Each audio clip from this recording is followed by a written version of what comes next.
Nom? El meu nom? No el saps? Jo sí. Mercè Rodoreda i Burguí.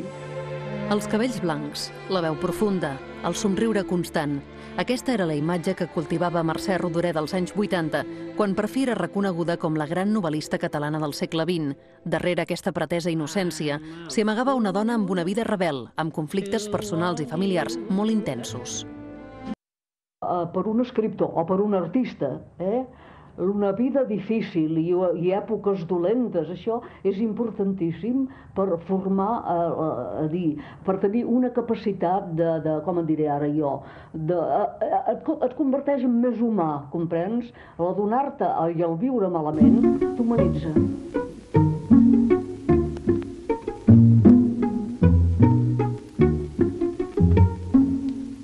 Tot un geni.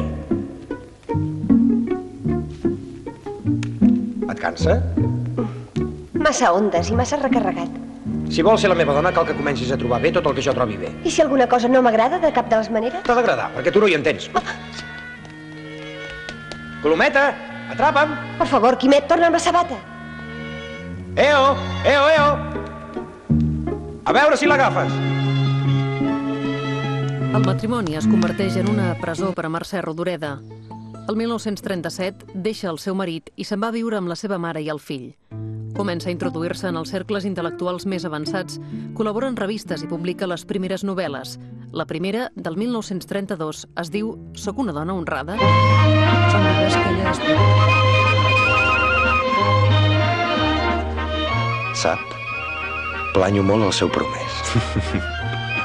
Per què? Perquè abans d'un any em casaré amb vostè. L'esclat de la Guerra Civil la sorprèn col·laborant a la Institució de les Lletres Catalanes. El 1939 aprofitarà per fugir cap a França amb altres intel·lectuals catalans. Ella té 31 anys.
Sisplau, Quimet.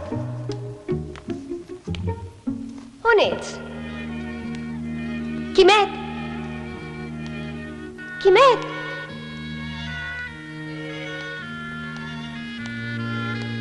Apa, té. Agafa-la. Agafa-la.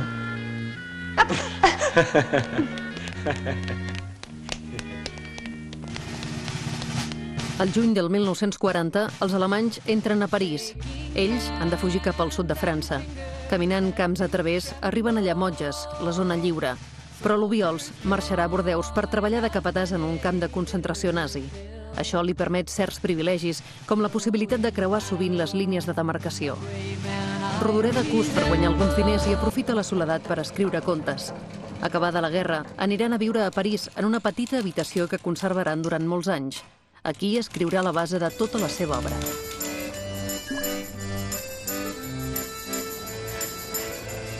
Potser hi havia poc espai, però baixava al carrer i es trobava allò avingudes, llocs per estar, bars esplèndids com aquest en el que estem ara, i podia fer, diguem-ne, molt, en petita mesura, però molt similar el que feien els intel·lectuals i escriptors francesos dels anys 40 i 50.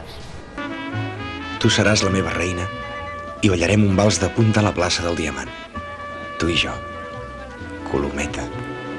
La meva Colometa. Em dic Natàlia. Des d'ara tu només tens un nom. Colometa.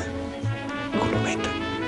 El 1953 lloguen un apartament a Ginebra, però ell torna a marxar per motius de feina, aquesta vegada a Viena. A Ginebra, Rodoreda viu grans períodes creatius, però sovint la soledat la desborda i la bloqueja. Les cures de salut són constants. Hi ha moments de tot, hi ha moments en què escriu a raig i que tot li surt molt bé, hi ha moments de crisi, de malalties, quan no té un problema de fetge el té d'estómac, quan el té d'estómac el té la mà que se li paralitza. Són uns anys de malaltia literària, si pogués dir aquesta paraula. El 1960 té acabada la Colometa, que després es dirà la plaça del Diamant.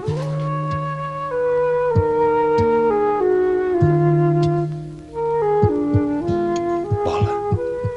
Vola. Vola, Colometa.